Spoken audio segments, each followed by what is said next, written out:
的一中上圈有一间肉羹店，透早6点外发生起爆，这个起爆的威力有够大，甲餐厅1、2楼的桌啊、椅啊，拢蹦到东倒西歪。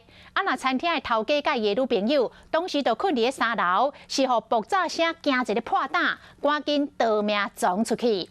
当时这个爆炸画面嘛来现光咯。 威力惊人，这个门框甲窗仔门框拢崩甲断去，喷出去大路顶。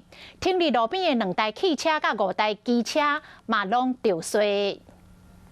我就照到三角地那一边。透早6点外，台中一中上圈的肉羹店发生起爆，威力真惊人。爆炸瞬间，白色烟雾对室内喷到室外，敢是去搁害一个啊？窗门搁有门框嘛飞去车路。哇，这么严重！ 对另外一个角度的监视器，会当看到起爆当时，因为浸泡造成隔壁花园的盆栽规个树叶拢喷飞，而且喷到规涂骹拢是，搁有一大堆碎玻璃，影响到停伫路边的2台汽车，搁有5台机车。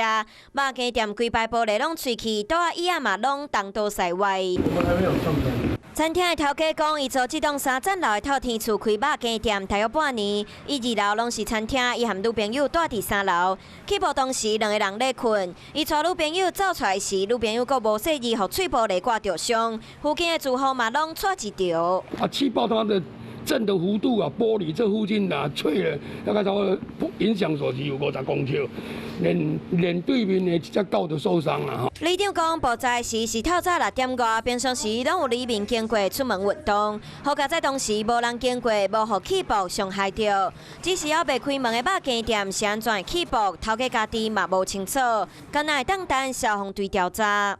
有事没事赶紧转开华视，还没有订阅华视的 YouTube 频道吗？赶紧按赞、订阅、开启小铃铛，我们华视 YouTube 见。